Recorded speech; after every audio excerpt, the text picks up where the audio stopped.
It's time for video number 3 in our Sweet Gingerbread Stampa Stack series. This is the first of 3, hopefully, Christmas card series this year.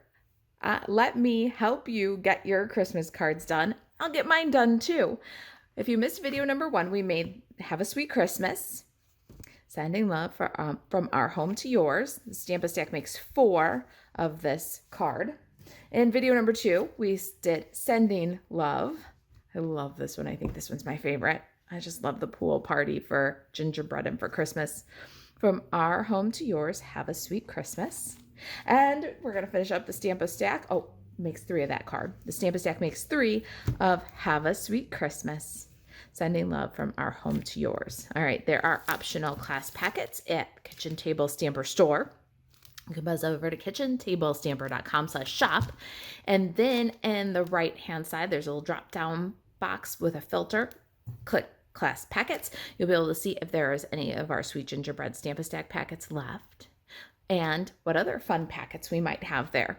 All right, so let's go ahead and grab the green, the garden green kits. We do your card bases, cut them, score them. We do your die cutting for you. We don't do any of the die cutting or stamping in the Sweet Gingerbread bundle. This is the one that we're using. Sweet Gingerbread can be bundled with the gingerbread dies. You save 10%. And of course, you can follow along the Stampa Stack or use the kit with a different stamp set you might have in your collection. That's the nice thing about the Stampa Stack packets. You just do everything according to the directions and the instructions, and then change out your focal image if there's something that you prefer to put there. All right.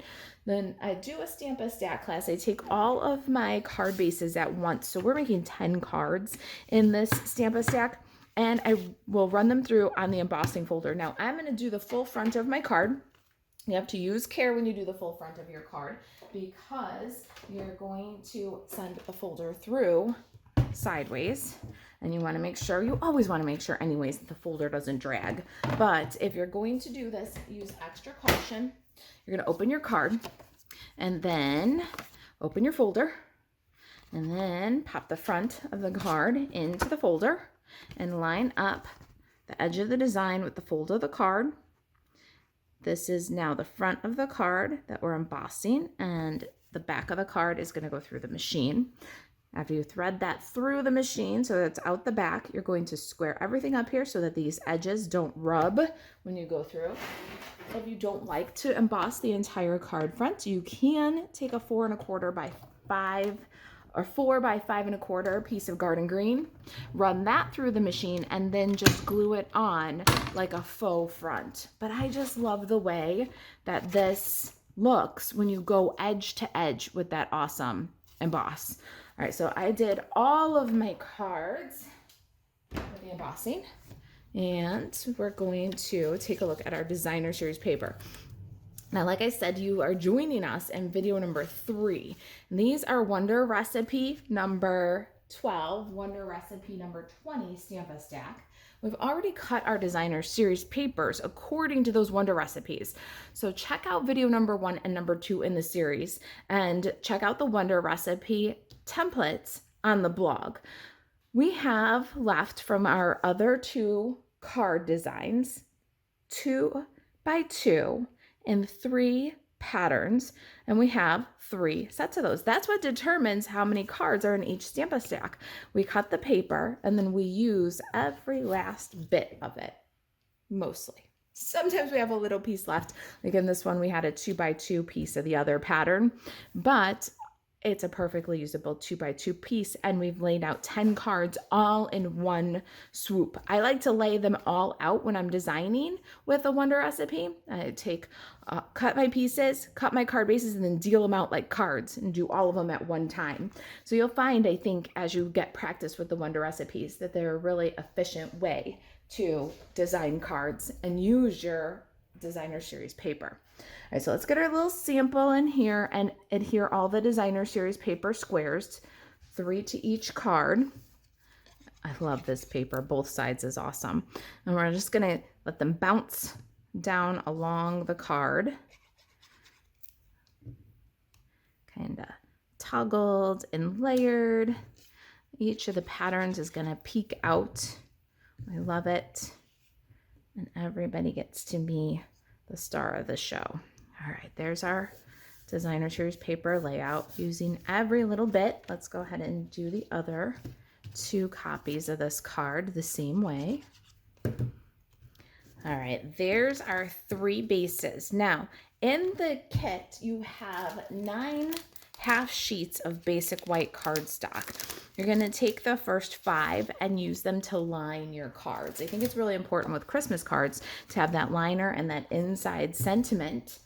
So the first thing you'll do, and you can refer back to the first video where I did this, is you're going to cut those liners. And we need 4 3/4 by 3 1/2. You'll get 2 liners out of each piece. This is the perfect strip for gumdrops. Save that. And 3 1/2 for the liner inside of your card. You get 2 liners out of the page. And this little guy right here on the end is the perfect strip for roofs and trees and lollipops. Let's go ahead and stamp the inside liners of our card. You'll see we're going to just stack some of the greetings. I love these big greetings in the Sweet Gingerbread. Have a sweet Christmas, sending love. And from our home to yours, you can kind of mix and match the greetings. Get inside and outside sentiments and just a simple sweet sentiment for your recipient. Also fills that space, which is what we want on a Christmas card. We're sending lots of them. You can add a tiny little personalization or a sweet sentiment, but we don't have a whole card to fill with our thoughts. This mix and match greeting will do the trick for us. Got real red ink and sending love. We'll put that enough down from the top so that we could address Dear Uncle Hank, sending love from our home to yours. Love the Smith family. I like to line the H in home right underneath the E in love. And then just get everything as level as possible. The clear stamps make it pretty easy. And we'll end with love. We'll do that for each of the cards. Let's clear away the ink pad and get these glued in. Just gonna swipe a bit of liquid glue and center. It finishes the card, brings the outside in, but we're keeping it simple because we are stamping a stack, and I am stamping 3 stacks this Christmas. So there we have it. We've got our insides done, and now let's handle the next piece in the kit. So we have a stitched rectangle cut for you in this kit, and you did this in video number 2. It's E, what we call E from the stitched rectangles, which is about 3 9/16 by 2 1/4. We're going to make a little snowdrift for our house to sit on. We're also going to, in this pass, make the little sidewalk blocks leading up to our door. So there's our rectangle. In the first video, we took the piece of soft suede that's included in your kit. We added some adhesive sheet to the back, which makes the fences really easy. Cut the fences. Now we're going to use some of what's left here to make the sidewalk blocks, and they will be easy peel and stick. So those are little sidewalk blocks and our snowdrift. Let's go ahead and cut the sidewalk blocks for all 3 cards and the snowdrifts.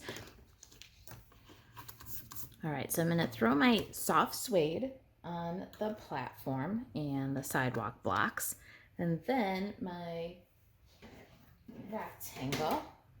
And you can stack these rectangles if you want to. You can do 2 snowdrifts at a time. We're going to get a drifty pattern that we like using that edge die, and then go ahead and run through 1 time for each card. There's our snowdrift. We'll set that one aside. And the sidewalk blocks, we want 3 of the center blocks here. We want these 2 large center ones and the little square one. You can save the others and use them as bricks on your house, or you can make a sidewalk on another card. They're already peel and stick. Put them in a little bag and throw them inside the stamp case to use on another card if you like. You're gonna get a couple more. I think you get 6 sidewalk blocks and we're gonna use 3 of them. All right, let's move the Stampin' Cut and Emboss machine and look at Stampin'. Okay, so we've kept all of the little strips and ends from cutting our liners, and we're also going to take this negative piece from our snowdrifts, and we're going to use this to stamp on too. And the reason why is when we do a whole Stampa stack, we're going to use those half sheets and stamp all of our clouds for all 10 cards, all of our houses for all 10 cards. And then we're going to use these smaller little bits to stamp our gumdrops and our trees. And that's going to make lining up as many items on our Stampin' Cut and Emboss machine for as few passes as possible. Very easy. Let's stamp the house in crumb cake, and I would do all 10 houses. And then the cloud in pool party, and then we have 6 clouds. I would do all 6 clouds for the whole Stampa stack. It's going to be the most efficient way to get your Christmas cards done. We stamp those first. We want them to dry before we stamp over the greeting and the details. We want a crisp red greeting on that cloud. We want crisp brown outlines and details on our house. And the way to get that is to let those dry just a little bit before you stamp over them. And we're going to use soft suede and do the roof for the house. It's a separate piece that we're going to bump up. You've seen that if you're watching the series. And we need a couple of trees. Let me find my little tree stamp, and we're going to do that one in garden green. All the ink colors are listed on the project sheet. We've got 2 little trees. And now we're going to do our gumdrops. I like to do the cool colors first. They just leave less residue, so you get nice crisp colors. Grab our garden green, 1 for each card, and then swipe that off. And give it a second to dry before we bring it to another ink pad.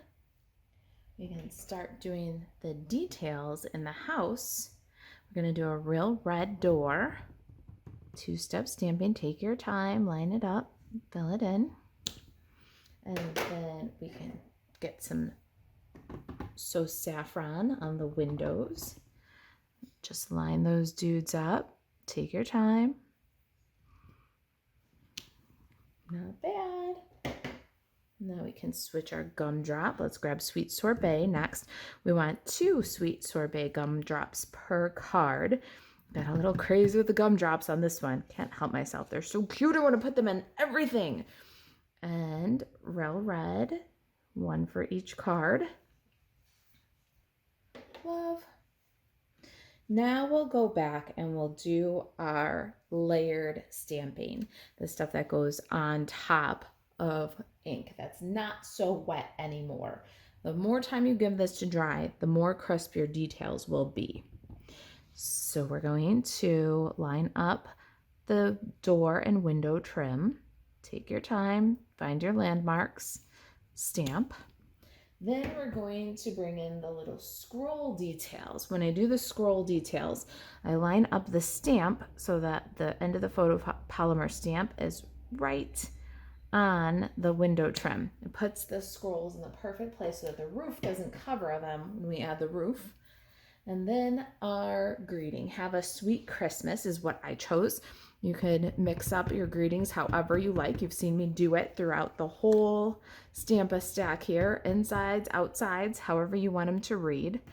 And we're going to add have a sweet Christmas in real red right over that pool party cloud. Huh, love it.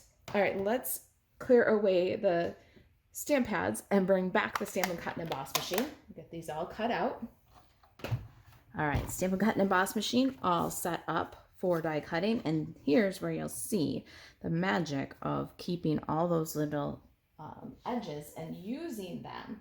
They were legitimate cutoffs, but they're making your die cutting so much easier. So with every pass, you can run a little strip of gumdrops, you can run a little bit, chunk of trees, and really get your die cutting for the Stamp-A-Stack done fast.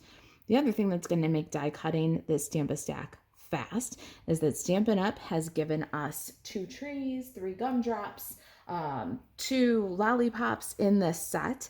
So lots of duplicates and triplicates can be cut in each and every pass, which is awesome for decorating gingerbread houses. All right, there's all of our bits. Let's get them cranked through.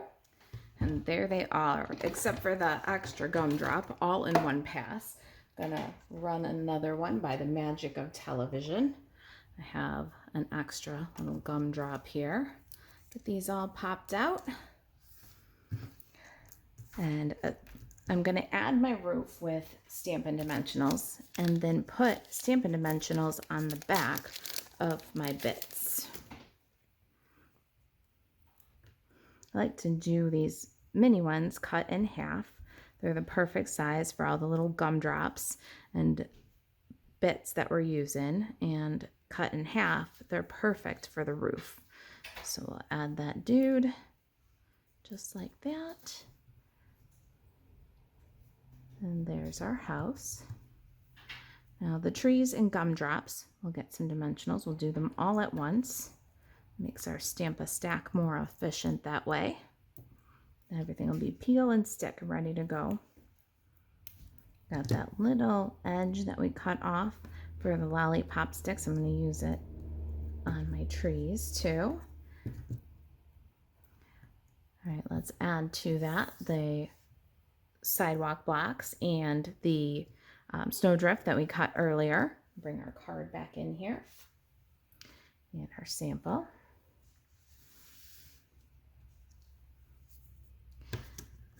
We're going to do this much like we did our last card. We're going to grab the snowdrift, the house, and the cloud. We're going to add liquid glue to the back of all 3 items, which will allow us time to slide them and position them so that everything is within the frame of the card. I like to go from the bottom up. And about, I'd say, 3/4 of an inch to an inch from the bottom. It's kind of where you're going to start. Add your house over the snowdrift, and then your little puff from behind the chimney. And it looks like that was pretty perfect placement, but we have time to slide and adjust a little bit using the liquid glue all at one time like that. Now the sidewalk blocks are peel and stick. We made them so that they'd be super easy. Just rub the item against the side of your thumb. You don't need to pick or scrape. Just roll it against your thumb and it'll be all ready to go. We'll just peel and stick each of those blocks. Arrange our little sidewalk. I love that I don't have to fuss with the liquid glue on these little pieces, and you could use take your pick tool to adjust here if you want to. Before you burnish down, just give it a little push and then adhere. So pretty easy. Our bits are peel and stick, our trees and gumdrops. Since we've added the dimensionals, let's get those on the card. I like the trees first. They kind of give us the placement for everything else. And then your gumdrops, and just, you can have them just dance kind of across the lawn. Put them how you like them. Remember to leave a little bit of room for your bow. I have 2 real red ones and 2 sweet sorbet ones. This copy had 2 sweet sorbet. This one I prepared 2 red ones. So just do what you like. That's the moral of the story, I think. There we go. Let's catch up the other copies before we embellish. Okay, we've got everybody all with all of our images on. Now let's add some embellishment. For each of the cards, you're going to do a little bow and some sparkle. I've got some real red 3/8 inch ribbon here. I'm just going to tie a little bow and adhere with a mini glue dot. The 3/8 inch isn't super wide or super bulky, but we want a petite bow. We don't want it to compete with our house. So adjust the size and get a nice little petite bow and trim away. I used the gold and the white embellishments in this card, and we're going to add them so that they kind of have the look of twinkling stars or maybe falling snowflakes. The bow goes in the bottom corner here with a glue dot. And the embellishments, you can see here's the gold. They look kind of like twinkling stars on our original sample. And the white, I think, kind of looks like falling snowflakes. So we'll do a mixture between the designs of those two. There it is. Have a sweet Christmas. I hope you have a sweet Christmas. All right, that is card number 3 in our Sweet Gingerbread Stamp-A-Stack. If you missed video number 2, where we made Sending Love, it's linked below. And in video number 1, we did Have a Sweet Christmas. And we have really stamped a stack. If you've got questions, email Marisa at kitchentablestamper.com. You could call or text to shop Stampin' Up 24/7. Buzz over to Marisa Alvarez at stampinup.net. And to see if there are still class packets available while supplies last for our Sweet Gingerbread Stamp-A-Stack, you can go to kitchentablestamper.com/shop and filter on the right-hand side for class packets. You'll see if there's Sweet Gingerbread and any other class packets that might be available. Thanks for watching the Sweet Gingerbread Stamp-A-Stack class series. I'll see you in just a couple of weeks with our Spruced Up Mega Stamp-A-Stack series. All right, guys, thanks for watching. I'll see you in the next video.